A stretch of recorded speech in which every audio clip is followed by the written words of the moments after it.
Boa noite. O Opinião Pernambuco dá sequência à série sobre a Covid-19 e hoje trazemos o tema saúde mental. Quais os impactos do isolamento social durante a pandemia do coronavírus? Como as pessoas administram seus temores e a preocupação com o próprio bem-estar, da família e dos amigos? O que fazer com as mudanças de hábito para manter-se em paz e não acabar contraindo doenças como ansiedade e outros transtornos? Para falar sobre essas questões, estamos recebendo Ravena França, psicóloga clínica e organizacional, e Amaury Cantilino, doutor em neuropsiquiatria e ciência do comportamento, professor adjunto do Centro de Ciências Médicas da UFPE. Você pode participar tirando dúvidas e também dando sua opinião pelo telefone 3879-5444. Para acompanhar este programa agora pela internet, anote o endereço eletrônico www.ufpe.br/NTVRU. Bom, mais uma vez, boa noite. Boa noite. Eu tenho visto na internet alguns vídeos e um me chamou a atenção de uma senhora, uma idosa, que dizia: eu não matei nem roubei, por que é que eu vou ficar presa? E não queria ficar presa. E a gente vive num país onde esse sentimento de liberdade ele é muito comum e muito necessário para todas as pessoas. No momento, as pessoas estão sendo chamadas a ficarem, de certa forma, confinadas, né? Como que a gente pode avaliar isso no comportamento das pessoas? Quer começar, doutora Ravena? Pode ser. Boa noite. Boa noite. A primeira sensação que a maioria das pessoas sentem quando se deparam com uma situação nova e desafiadora ou com essa possibilidade do contágio é o pânico, né? O pânico ele vem acrescido de um medo excessivo e esse medo nos paralisa, nos impossibilita de agir, de sair de casa por medo desse contágio. E nada mais importante nesse momento que tentar encontrar uma alternativa e um plano para controlar essa ansiedade de tal forma que não seja gerada o tão conhecido pavor coletivo. E, consequentemente, esse pânico ele não nos impossibilite de agir, nos impossibilite de manter uma rotina que a gente já está acostumado a fazer.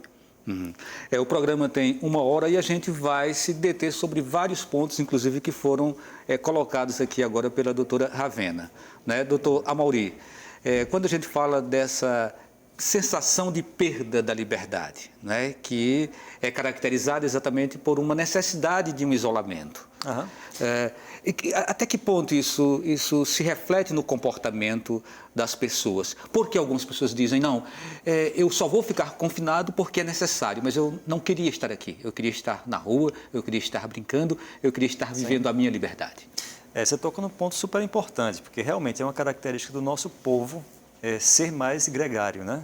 Talvez por causa do sol, talvez por causa de uma característica de latinidade mesmo, o estar nos trópicos, mas nós gostamos do espaço público e nós gostamos de encontrar com os outros. Nós somos o povo do abraço, dos beijos, do toque, né? O brasileiro ele gosta de estar perto do outro. E aí, para nós especificamente, é até mais difícil do que quando a gente fala de um país escandinavo, onde as pessoas passam até boa parte dos seus tempos do ano trancados em casa de fato. Então, não tem grande dificuldade. Para nós é difícil. E foi por isso que você mencionou o vídeo lá daquela senhora que ficava gritando pela autonomia dela, né? Dizendo assim, não, eu quero sair de casa, eu vou sair de casa. E aqui numa realidade bem próxima da gente, existem diferenças, inclusive, entre quem mora num apartamento, quem mora numa casa, quem mora no interior, né? Quem mora lá num sítio. Então, são diferentes tipos de ambientes onde, ainda assim, as pessoas estão sendo chamadas a se confinarem. Isso, exatamente. Porque, no final das contas, numa situação de quarentena, sobretudo numa quarentena como nós estamos vivendo, a gente tem que explicar para as pessoas, isso tem que estar muito bem entendido em termos de informação. Qual é o racional dessa quarentena?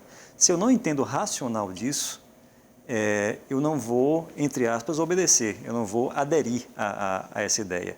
Então, só quando eu percebo que, uma vez estando em casa, eu estou tendo uma atitude de proteção em relação à minha vida, mas também de proteção em relação à vida dos outros, quando eu entendo isso como um ato também altruísta, eu consigo reforçar esses mecanismos internos que eu tenho de tolerar E administrar mentalmente melhor isso, né? E tolerar melhor o tédio e o confinamento. Uhum.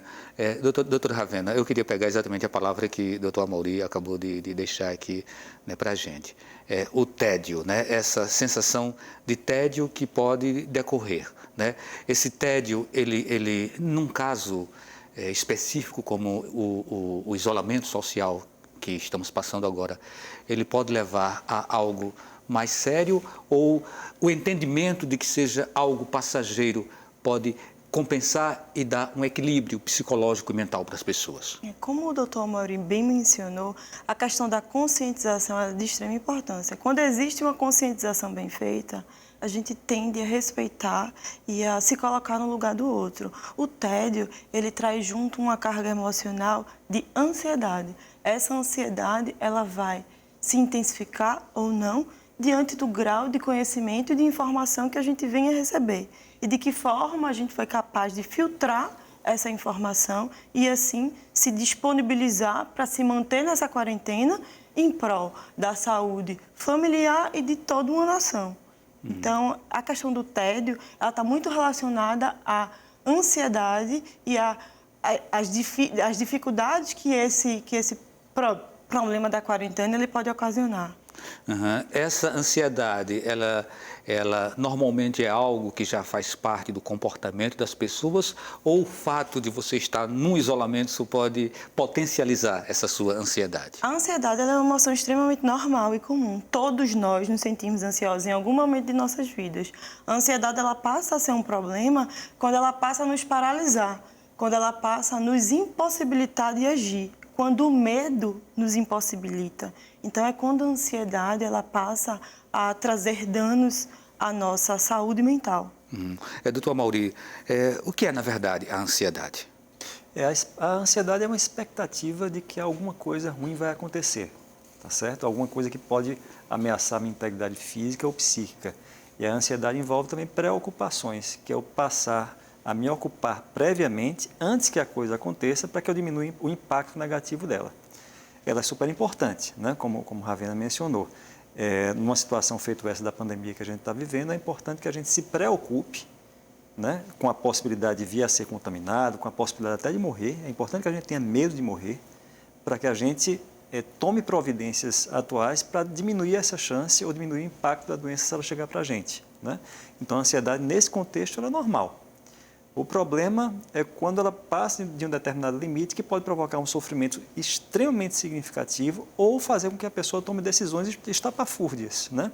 Possa tomar decisões até que possam prejudicá-la ou decisões que são extremamente exageradas, né? Como a gente vê, eventualmente, assim, pessoas comprando equipamentos de proteção ou pessoas se trancafiando e não entrando em contato com absolutamente ninguém, às vezes desnecessariamente, né? Às vezes de uma forma muito exacerbada. Então, assim, a ansiedade ela é importante que fique numa determinada medida, tal qual a pressão arterial. Pressão arterial, se você tiver baixa demais, é ruim, você morre. Se tiver alta demais, é ruim, você morre também. Com a ansiedade funciona do mesmo jeito. Se tiver alta demais, desgasta o corpo e faz com que a gente tome decisões que não são vantajosas do ponto de vista adaptativo. Dá para a gente reconhecer alguns sintomas que sejam indicativos de que a gente está entrando num estágio de ansiedade maléfico para a nossa saúde, doutora? Sim. Doutora Ravena, que sintomas seriam esses? Os sintomas físicos a gente pode relacionar tremor, formigamento nas mãos, dificuldade de respirar, certa dor muscular no pescoço e na cabeça especificamente, enjoos. Já os sintomas psicológicos a gente pode identificar um medo excessivo de que algo muito ruim vai acontecer o tempo todo, tensão e nervosismo, certa irritabilidade, dificuldade para passar por situações que antes eram passadas de forma bem tranquila, uma preocupação exagerada com situações que antes não preocupavam tanto. E isso já está acontecendo? Isso já está acontecendo bastante. É o que a gente vem observando com muita frequência nas pessoas. A gente volta a falar agora de isolamento social, né? Algumas clínicas estão fechadas, quer dizer, a cidade, o país está relativamente fechado, né? Tem alguns setores que estão abrindo.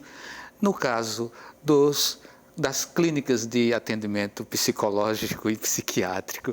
Como que fica essa situação no momento em que as pessoas estão precisando recorrer e os espaços estão fechados? Vocês têm algum mecanismo aí de atendimento para as pessoas? Essa pergunta foi importante, porque a Associação Brasileira de Psiquiatria, né, se preocupou com isso, né? Certamente o pessoal da psicologia também.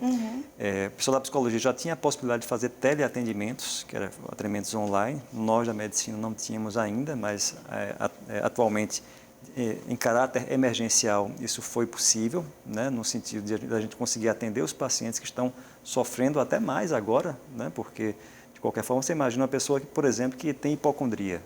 Né? Ela tem um medo excessivo de adquirir alguma doença.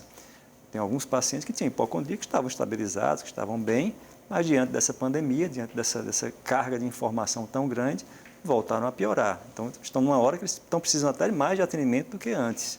Pessoas que têm transtorno obsessivo compulsivo, que têm aquelas coisas das manias de limpeza, né? Aquela obsessão por limpeza, que faz com que a pessoa tenha comportamentos compulsivos de lavagem de mãos, de lavagem de objetos e etc., são pessoas que naturalmente, né, numa situação feita essa, até pioram, né, agudizam seus quadros.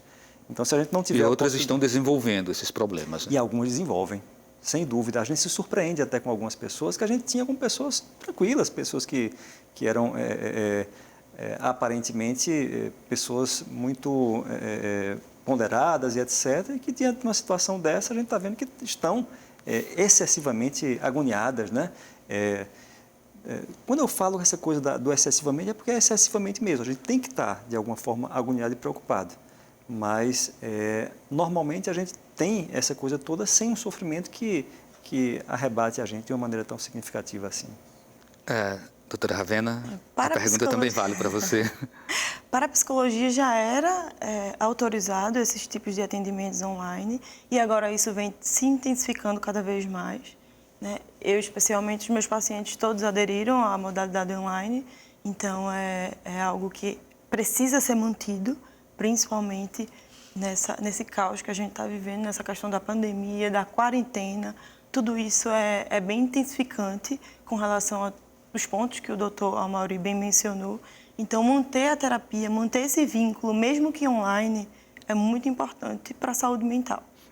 O que seria o excessivo, doutor, dentro desse contexto? Gostaria que o senhor citasse alguns exemplos para que as pessoas elas também se autoanalisem, né, e vejam se não estão entrando exatamente numa noia, né, estão ficando paranoicas com a necessidade de limpeza, a necessidade de cuidados, né, até onde as pessoas precisam realmente tomar cuidados. Bom, eu estou aqui agora, chegar daqui, eu tiro a roupa, eu tiro o sapato, e depois, enfim, como é que as pessoas devem administrar esses problemas nesse momento?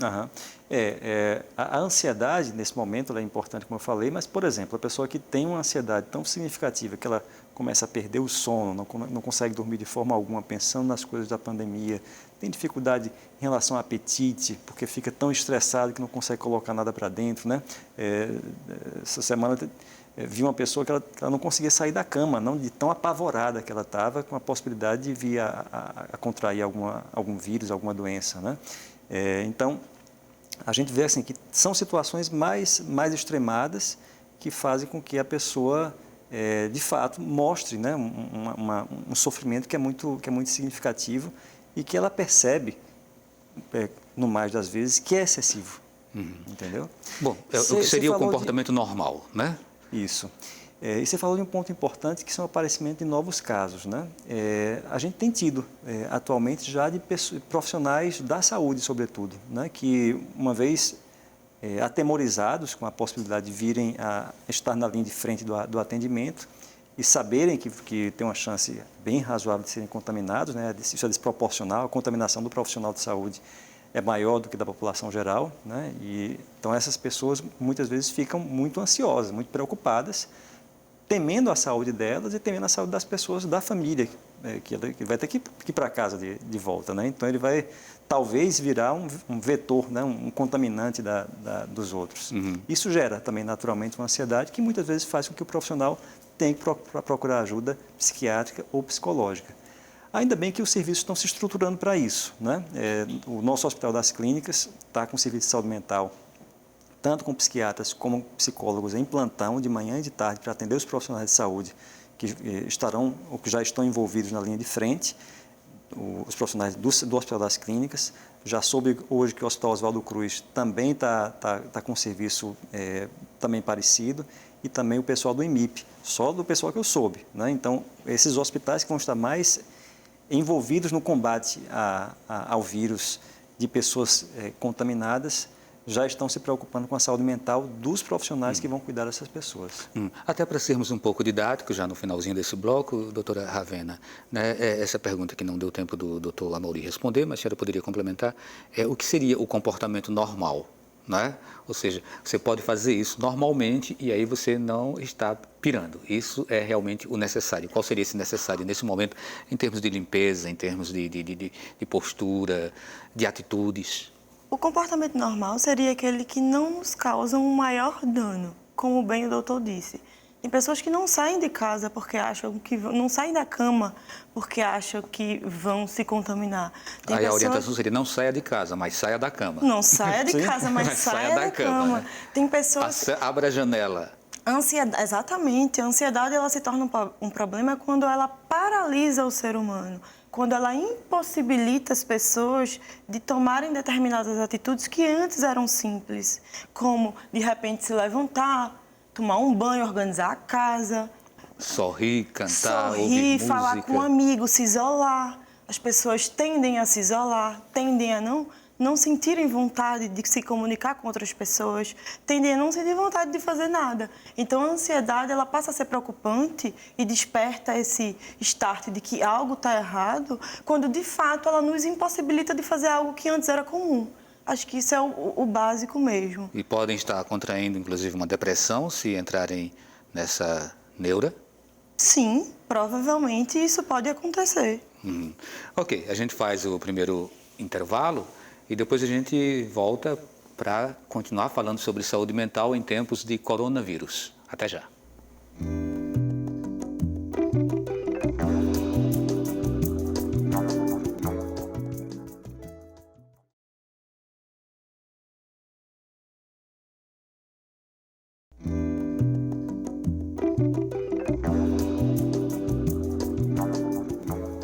Estamos de volta com o Opinião Pernambuco, hoje discutindo saúde mental em tempos de coronavírus. Participam Ravena França, psicóloga clínica e organizacional, e Amaury Cantilino, doutor em neuropsiquiatria e ciência do comportamento, professor adjunto do Centro de Ciências Médicas da UFPE. Você pode participar tirando dúvidas e também dando sua opinião pelo telefone 3879-5444. Bem, quando as pessoas ouvem falar em coronavírus, a impressão que a gente tem é de que elas estão com medo desse ser invisível, né? Mas o medo é mesmo do coronavírus ou é o medo da morte? Uma vez que é uma doença que tem se mostrado com alta taxa de letalidade e as pessoas sabem que podem ser afetadas diretamente ou que podem ser afetados entes queridos, amigos ou familiares. A pergunta está aberta para vocês. A epidemia revela para a gente algumas coisas, né? Revela a nossa fragilidade, a fragilidade humana, a fragilidade da vida, né? A gente não costuma pensar nisso o tempo todo, né? Que nós somos mortais, mas nós somos mortais. E quando uma doença ela chega perto da gente, né? Sobretudo uma epidemia como essa, que já vem há algum tempo se noticiando na TV, é como se, imagine na selva, o que acontecesse foi que alguém dissesse assim, tem um predador, tem um leão, tem um urso rondando aqui a nossa aldeia. Então a gente fica nesse sobressalto, né? Cronicamente com essa sensação de alarde de que alguma coisa, né, em algum momento vai nos abocanhar. Então, no final das contas, o que existe é o medo da morte, né? É o medo de desaparecermos, né? É o medo de acabar a nossa existência. E também o medo de como vamos morrer. Particularmente, essa doença, ela apavora muito porque é uma doença que as pessoas morrem por insuficiência respiratória, né? Quando você vê o repórter, o relato das pessoas, dos médicos, O relato é assim, é como se eu estivesse me afogando. É uma das formas mais sofridas de morrer, né? É quando vai faltando ar. Porque não só, normalmente no dia a dia, a gente não pensa na morte, mas a gente não pensa na respiração, né? Que é algo tão delicado, né? Que é algo tão autonômico para a gente não precisa fazer esforço, né? A gente precisa pensar para fazer o esforço da musculatura para poder respirar. Mas uma doença dessa lembra a gente que a gente é finito, a nossa vida é finita, e que essa finitude pode chegar com a falta de uma coisa que para a gente é tão básica, né? Que é o ar. É assustadora, né? Então, as pessoas estão com medo, e ainda bem que estão com medo, né? Eu só fico pensando assim, que o limite aí é o pavor, né? É importante que elas estejam com medo. É natural, inclusive. É verdade, é bem Seu natural. entendimento, seu conceito sobre a morte, Meu né, conceito num momento como esse. é que, de fato, as pessoas elas possuem um medo da morte, de como encarar a morte, principalmente também dos entes queridos, dos parentes, dos amigos. Nós não somos preparados para isso. Ninguém nos ensina sobre a morte em canto nenhum. A gente cresce, evolui sabendo dessa existência, mas quando ela acontece a gente nunca está preparada. E de repente está tudo assim tão bem. E vir um vírus com essa intensidade e essa velocidade deixa as pessoas apavoradas com essa sensação e essa impotência de saber lidar com a morte. Não somos preparados devidamente para a morte, nem as religiões conseguem, de fato, dar esse conforto para a gente, ou, em algumas situações, é possível que elas consigam. Enfim, dizem que, segundo o Evangelho, até Jesus, na hora mesmo da partida, ele chegou e apelou, não foi, Senhor, por que me abandonaste? Né? Na hora crucial aí em que ele estava fazendo a transição entre vida e morte. As religiões não dão conta, a ciência não dá conta, ninguém dá conta disso. Isso é bem conflituoso. Eu acredito que sim, algumas religiões até consigam dar um certo embasamento, de repente a espírita acaba conseguindo preparar mais o ser humano para receber a morte de uma forma mais amena. O que pode dar alívio, né? E menos apavorante, o que pode dar alívio. E aí vai variar muito de religião para religião a forma desse entendimento. Mas no final das contas eu acredito que o sentimento de desespero, ele é o que prevalece. A impotência de você não conseguir ser o responsável por aquela situação, de você se proteger, usar álcool em gel, higienizar as mãos, evitar lugares aglomerados, usar o antebraço para tossir, mas no final das contas isso não ser absolutamente nada frente a um vírus tão grande que nos assombra por aí. Então é muito maior. Ainda assim, é importante recorrer à sua fé, doutor Amaury. Você falou de preparo para a morte, né?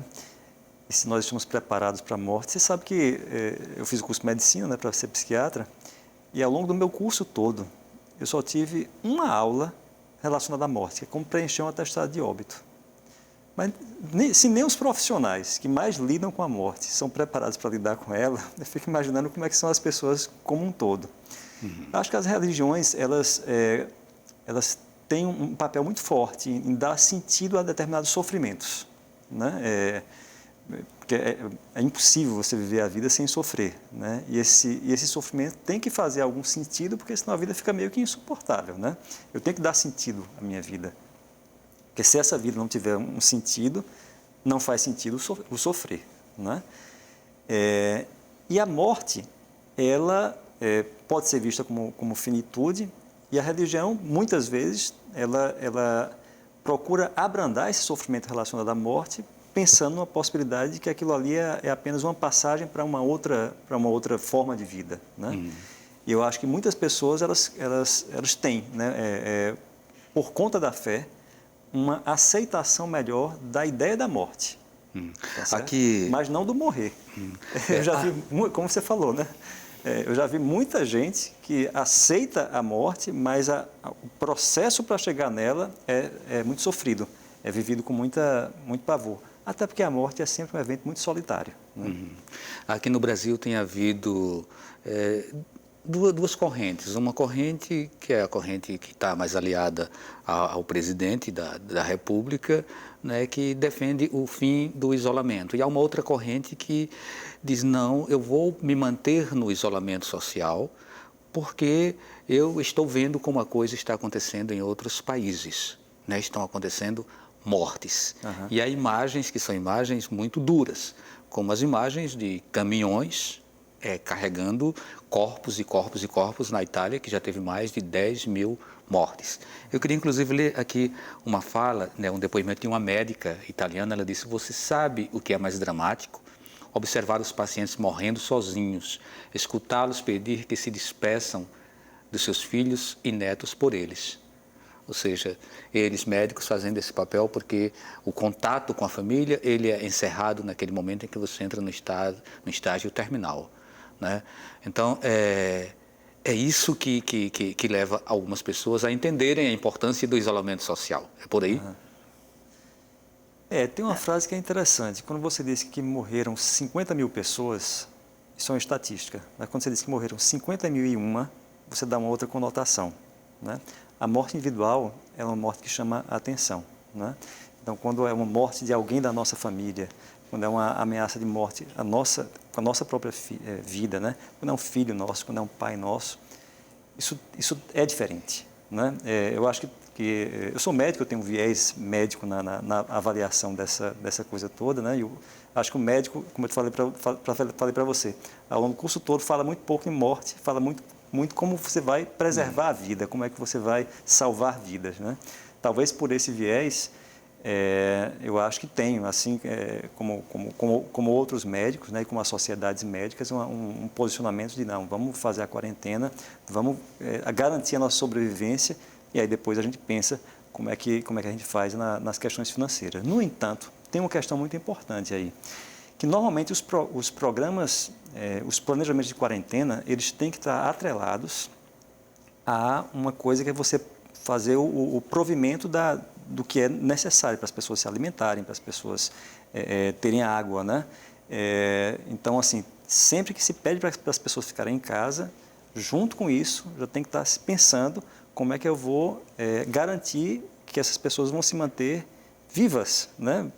Tendo o que é básico para elas, né? Então, essas coisas têm que andar em conjunto, porque senão o que termina acontecendo é que muita gente realmente, né, vai entrar em quarentena, mas não vai ter a grana para pagar a sua alimentação, a conta da sua água, a conta da sua luz, e aí isso vai provocar certamente uma grande inquietação. Né? Isso é um drama social e psicológico, né, doutora Ravena? Sim. É conviver com essas várias possibilidades, né? É a ameaça da morte, a ameaça de perda de emprego, a ameaça de não ter salário, a ameaça de você, que é empresário, não vender os seus produtos. Enfim, é uma cadeia de situações que vão deixando a sociedade em conflito. Exatamente. A quarentena, ela precisa vir junto com embasamento, com suporte, né? A quarentena, ela é importante, ela é fundamental para a nossa existência. A gente precisa dela para que o vírus não evolua, mas o governo precisa dar suporte. A gente precisa ter um suporte para comer, para beber, para pagar as contas não param de chegar e os empresários estão com os estabelecimentos fechados. Então, assim, precisa haver um equilíbrio nessa balança, precisa haver um equilíbrio entre o que é que eu preciso fazer para sobreviver, além de me manter dentro da quarentena. Esse é um papel só do Estado? A sociedade não poderia participar mais ativamente dessas decisões? Me parece que tudo está tão concentrado lá em Brasília, né? E a gente acaba tendo que seguir essa cartilha que é imposta. Não seria o momento de essa sociedade participar, se não presencialmente, mas através das diversas possibilidades de mídias, né, que surgiram com a internet? Sim, sim, o altruísmo é algo que precisa ser muito bem colocado em prática nesse momento. É o momento perfeito para que isso aconteça, para que as pessoas se sensibilizem, se coloquem no lugar do outro e possam ajudar de alguma forma. O meio de comunicação, a internet, ela vem para facilitar e para estreitar essas relações, que não seria possível se não existisse. Doutor Amaury, me parece que há uma angústia também na sociedade que tem a ver exatamente com com o fato do problema estar sendo politizado, né? Há uma politização desse problema. E as pessoas estão se engalfinhando, né? pelas redes sociais, estão brigando, né? Umas defendem uma posição, outras defendem outra. Você não pode tomar uma posição porque exatamente você não é chamado a ser partícipe, você não existe pertencimento porque você está alijado dessas decisões. Então, assim, o que fazer, né, para a gente poder se sentir mais envolvido nessas decisões e para que esses conflitos eles sejam minimizados? Eu acho que a gente tem que perceber que a gente tem que evoluir como sociedade e entender que esse é um momento crítico e todo momento crítico exige uma união. Eu vou precisar das outras pessoas para poder resolver o problema, tá certo? Nessa tentativa de resolução, é claro que pessoas vão pensar que uma estratégia X é interessante, e outra pessoa vai pensar que a estratégia Y é interessante. No entanto, assim, é importante que a gente esteja concentrado na ideia de que, nesse momento, estarmos unidos é mais importante do que estarmos debatendo ou ganhando debate. Então, num momento como esse, é super importante que a gente perceba que nos grupos de WhatsApp, que nas redes sociais, seja lá onde for, a gente tenha essa ideia de que, assim, a gente precisa chegar num outro nível de organização social, né? Onde a gente consiga tolerar que as ideias sejam diferentes, a gente conseguir observar quais são as vantagens e desvantagens. Não que uma é errada e a outra é certa, mas quais são as vantagens e desvantagens. Quando é que eu posso colocar isso aqui em prática? Quando é que eu posso usar essa outra estratégia? Entendeu? E aí, evitar os ataques pessoais, né? Evitar essas saídas do grupo desaforadas que só instabilizam, né? Eu acho que esse é o momento que, sempre que alguém estiver brigando nos grupos, é importante se colocar, esse é o momento de união. Esse é o momento de solidariedade, né? Sobretudo. Você tocou muito bem nesse ponto. É só uma função do Estado? Não. Isso é uma função de uma sociedade organizada e evoluída, né? Que consegue perceber empaticamente o sofrimento do outro e consegue perceber que ela tem recursos, né, de organização, de comunicação hoje que são muito fáceis para que a ajuda chegue lá naquela pessoa que está precisando. E essa é uma boa forma da gente atacar o tédio que a gente falou agora há pouco. É a gente exercendo a solidariedade, exercendo o amor ao próximo, né? Se mobilizando nesse sentido. De como é que a gente pode, já que a gente está em quarentena, já que a gente fez essa mobilização toda, porque isso é uma coisa de organização social. Isso só a gente paramos o país, né? Isso só é possível numa sociedade extremamente organizada. Então, que sejamos organizados agora para prover esses mantimentos, esse alimento para as pessoas que estão precisando agora. Ser solidário é interessante. Não ajuda só a pessoa que está sendo beneficiada pela solidariedade, mas ajuda também a pessoa que faz. Porque nós temos mecanismos neurobiológicos de satisfação, quando a gente percebe que a gente foi útil para o outro, né? Vamos exercer isso e inundar o nosso cérebro dessa química da satisfação pelo bem ao próximo. Doutora Ravena, é como ser bom nesse momento? Como você se sentir bom e útil nesse momento? Olhar o outro como a si mesmo, né? Olhar o outro, que ele está sentindo a mesma dor e a mesma intensidade do problema que você. Se colocar no lugar do outro, tentar enxergar formas e possibilidades de ajudar, de se mostrar útil, de se mostrar solidário perante o sofrimento de toda uma nação. Então é importante a gente avaliar o que é que a gente tem dentro de casa, quais são as nossas possibilidades, o que é que eu posso fazer de diferente para agregar nessa sociedade que está tão perturbada, que está tão, né, preocupada com toda essa situação. Então, o primeiro exercício é esse, se colocar no lugar do outro, tentar encontrar formas de ajudar e de evoluir nesse período tão crítico que a gente está vivendo. Eu vou trazer uma outra questão que possivelmente ela vai ainda derivar para o terceiro bloco. As pessoas hoje dispõem da possibilidade de se comunicar, seja através do WhatsApp, do Facebook, né, Instagram, enfim, né? E o telefone, né? A comunicação de voz também, agora ela é muito possível. O que dizer? Que mensagem levar? o que deve pontuar esses diálogos? Até onde você insiste sempre na mesma questão do temor, do medo, da ansiedade, do pavor, isso pode ser construtivo. Esses assuntos, eles devem pautar até que ponto essas relações? Ou não, ou a gente deve, a partir de um determinado momento, dizer, eu tenho que falar de outros assuntos, eu tenho que tocar a vida, eu tenho que falar com você coisas que eu falava, independente de estar acontecendo a pandemia. Acho que a gente já acabou esgotando aqui o tempo e vai chamar o intervalo, então fica, sim, né, a resposta para o próximo bloco. A gente volta daqui a pouquinho.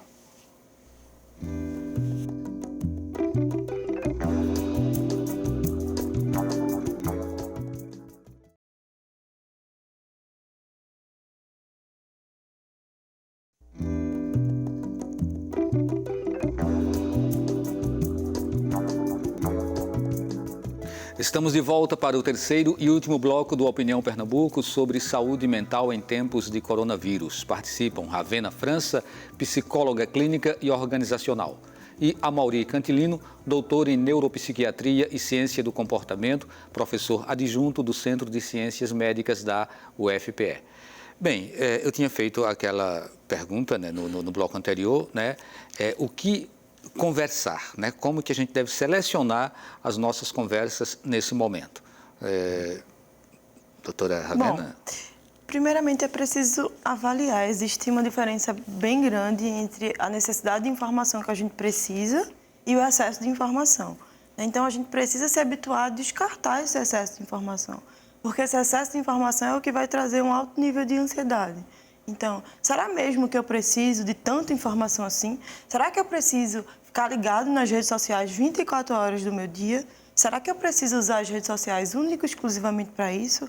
Ou eu posso eleger um período do dia para receber essas informações do coronavírus, ou uma hora do meu dia, de repente, para receber essas informações? Então, a gente precisa separar bastante isso, porque isso é um causador do nível de estresse e de ansiedade. Talvez não precise estar compartilhando tudo que está chegando, né? Mandando mensagens, repassando vídeos, né?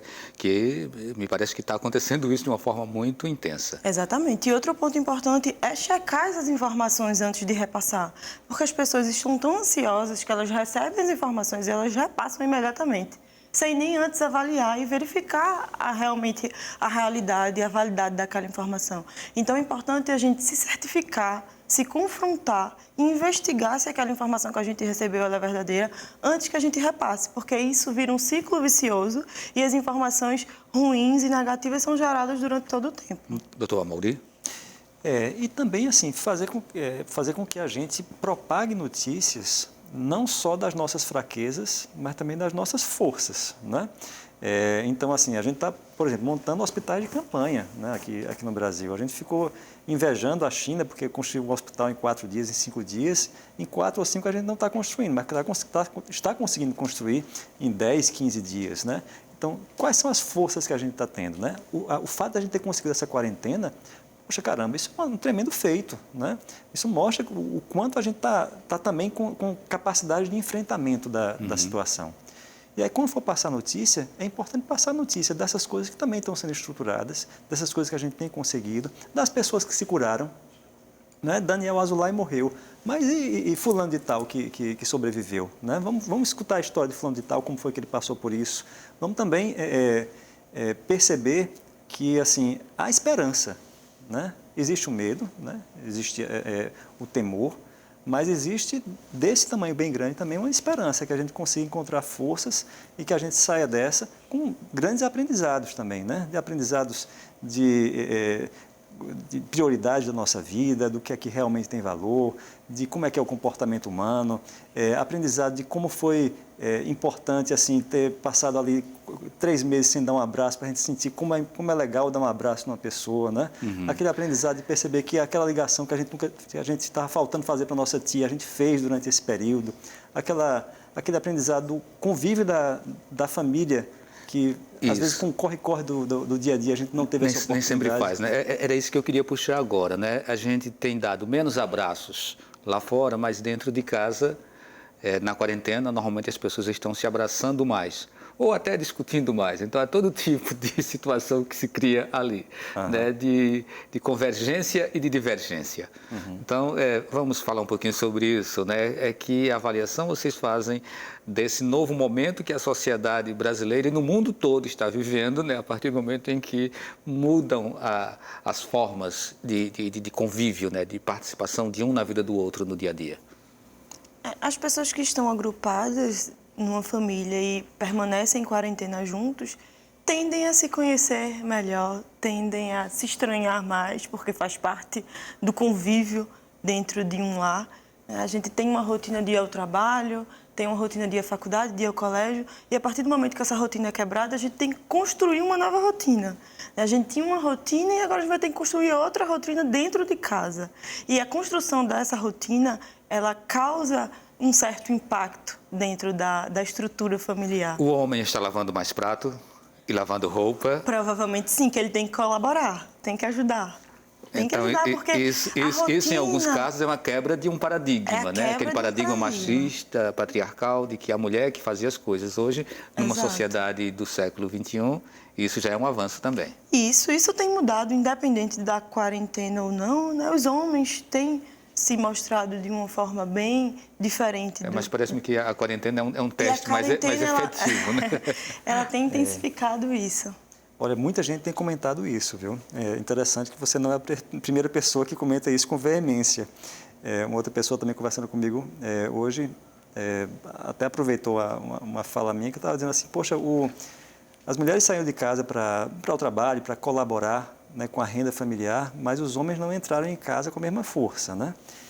E essa quarentena deixou muito escancarado isso, né? Porque agora, realmente, os homens estão sendo colocados à prova, porque existia sempre aquela desculpa de não, porque eu estou trabalhando, né? Não, porque eu trabalho mais, né? Às vezes tem essa desculpa. Mas agora não tem mais desculpas, né? E quando não há mais desculpas, há ou a briga, em alguns casais, né? Por um sentimento de injustiça, por um sentimento de falta de solidariedade por parte do outro.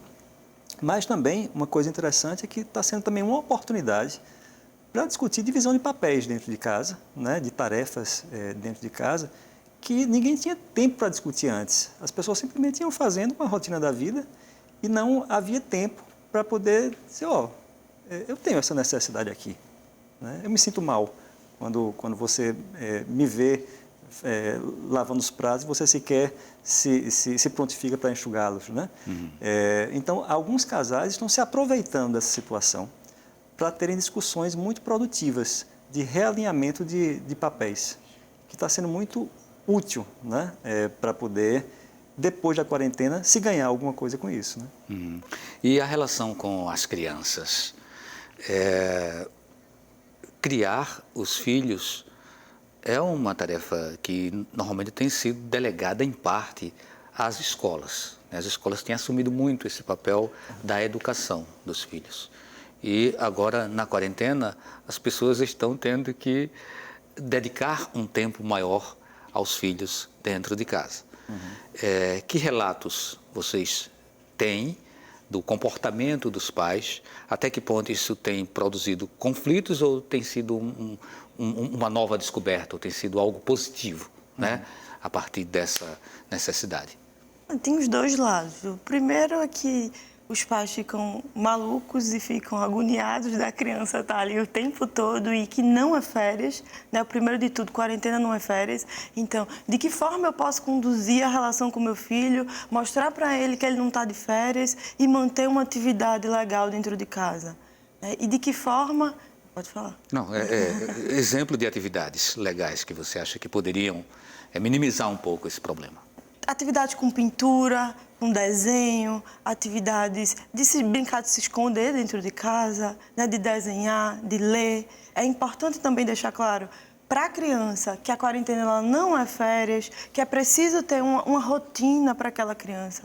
de manhã ela não estava no colégio, ou à tarde não estava no colégio, então de manhã a gente vai executar algumas atividades relacionadas ao colégio, vamos fazer algumas tarefas que estavam pendentes, né? E aí de tarde a gente consegue fazer uma sessão de filme, a gente consegue fazer uma sessão de pintura, a gente consegue brincar de esconde-esconde dentro de casa. Então a gente precisa dimensionar e mostrar para a criança também essa responsabilidade. Precisa ordenar essas atividades? É criar uma rotina mesmo. Antes não existia uma rotina, existia uma rotina da criança acordar de manhã, dela ir para o colégio, dela voltar do colégio e almoçar, depois do almoço ela vai dormir um pouquinho, quando ela acordar ela vai fazer a tarefa e aí de repente mais tarde vai ficar no celular ou vai ver um filme. Existia uma rotina e a criança precisa entender que dentro de casa também tem que ter uma rotina. E essa rotina precisa ser mantida. Vai ter um momento do brincar? Vai. Mas ela precisa entender que também tem um momento das atividades que ela desenvolvia antes da quarentena.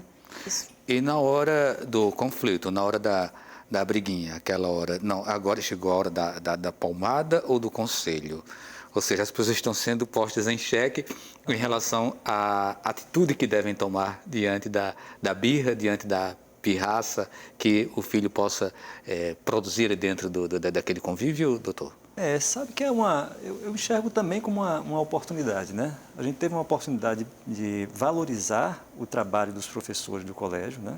Algumas pessoas estão dizendo até que vão sugerir um aumento da mensalidade merecido depois dessa quarentena, né? Que foi a atitude inicial. Mas eu acho que com o decorrer do tempo, essa contingência de sermos obrigados, né, a conviver mais de perto com os nossos filhos, acaba sendo uma grande oportunidade, a gente poder conhecê-los melhor, né? Você falou das tarefas, conhecer como é que está o desenvolvimento dele dentro da escola, conhecer, ter que conversar, né, sobre como é que tá a vida deles, ter a oportunidade de mostrar também como é que é você para ele e ter a oportunidade também, como você mencionou, de colocar os limites, né? Porque a formação do caráter humano também se dá pela posição dos limites dos pais, por frustrar, eventualmente.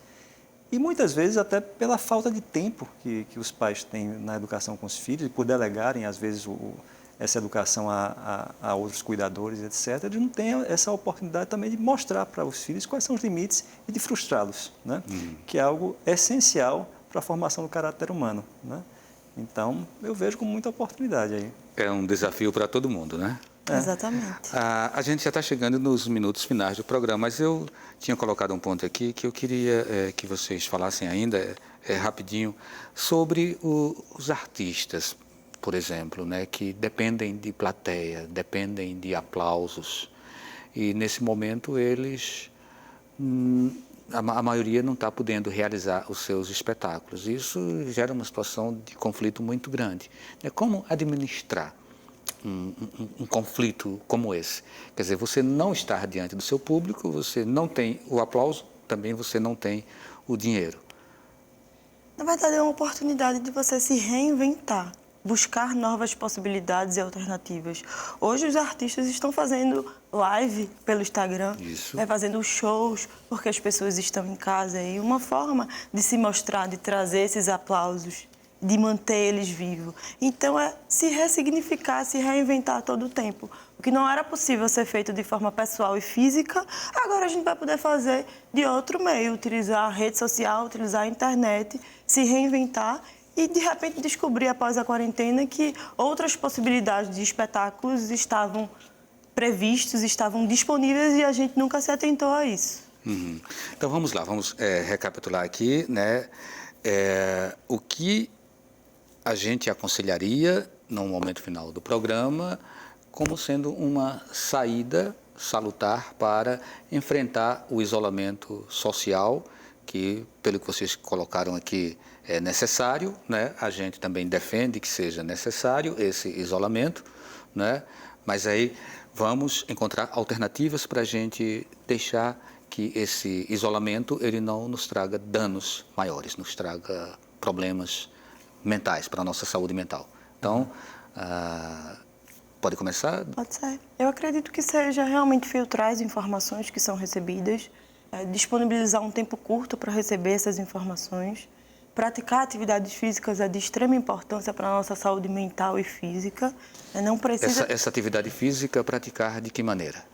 em casa, dos recursos que você tiver para utilizar, da melhor forma que for para atender a sua realidade. A gente não precisa se espelhar na atividade física do melhor personal que a gente tem disponível na internet. Mas o que é que a gente pode utilizar de recurso para se exercitar dentro da nossa própria casa? Então, se reinventar, buscar essas possibilidades de atividades físicas dentro de casa, né? Manter uma boa alimentação, uma alimentação mais saudável, beber bastante água, né? Questionar e confrontar os pensamentos. Será que tudo que eu recebo de fato é real? Né? Se reinventar dessa forma é a melhor maneira de conduzir essa questão da alimentação também é séria, né? Quer dizer, você não pode simplesmente cair num sedentarismo e se alimentar, senão você vai desenvolver um outro tipo de problema, né? Outro tipo, que é a compulsão alimentar, né? Em tempos de quarentena, a gente percebe o problema com o sono, o problema com a alimentação, porque as pessoas tendem a ficar mais dentro de casa, mais acomodadas e não se reinventam e não buscam uma rotina para adaptar a essa nova realidade. Doutor Amaury. Isso. Saiu um artigo numa revista que é uma das mais importantes em medicina, chamada The Lancet, que são os impactos psicológicos das quarentenas, já nesse contexto do coronavírus. E aí uma coisa que os autores colocaram foi o seguinte, no momento de quarentena, hoje, ter um telefone não é mais um luxo, é uma necessidade, né? Então, uma coisa que é super importante, que as pessoas em quarentena há 100 anos atrás não tiveram essa possibilidade, é ativar suas redes sociais pelo telefone. Então, já que você não está podendo encontrar com seu pai, com seu avô, vai lá e faz uma ligação de vídeo para ele, ativa as suas redes sociais, começa a participar de grupos de solidariedade, né? Começa a participar dos grupos da família com mais afinco. É nessa hora que a gente percebe que as pessoas têm realmente essa oportunidade de ficar mais unida, né? Aquele familiar que você tinha um entrevero, de repente é a oportunidade que você tem aí de diluir um pouquinho mais, né? Porque a quarentena está permitindo isso, né? Que a gente também entre em contato virtual com as pessoas, se não pessoal, mas virtual. E aí, essa tem sido uma forma da gente conseguir vivenciar isso sem os estragos tão grandes que as quarentenas de 100 anos atrás causavam, né? Então, eu vejo livros das quarentenas anteriores e hoje eu até percebo que talvez a gente tenha uma perspectiva um pouco melhor por causa do tal telefone celular. É verdade. As pessoas que quiserem um serviço, o Hospital das Clínicas, poderia reforçar para a gente qual seria o caminho? Esse que eu mencionei, que está estruturado, é especificamente que vai funcionar em plantão para os profissionais de saúde do Hospital das Clínicas. Então, vai estar funcionando no ambulatório de saúde mental pela manhã e à tarde. Quem for enfermeiro, quem for auxiliar de enfermagem, quem for médico, enfim, quem estiver na linha de frente aí da atuação no combate ao coronavírus, essas pessoas estão sendo chamadas de heróis, né? Porque realmente estão aí na ativa e arriscando suas vidas, né? Muitas vezes até sem as condições de proteção adequadas, né? Vão ter nesse serviço uma possibilidade de atendimento e serem escutados. Ok, então a gente aqui encerra o programa, agradecemos a sua participação, Ravena, sua participação, Obrigada. Amaury, você também que nos acompanhou. O Opinião Pernambuco de hoje fica por aqui e amanhã continua com a série sobre coronavírus. Boa noite.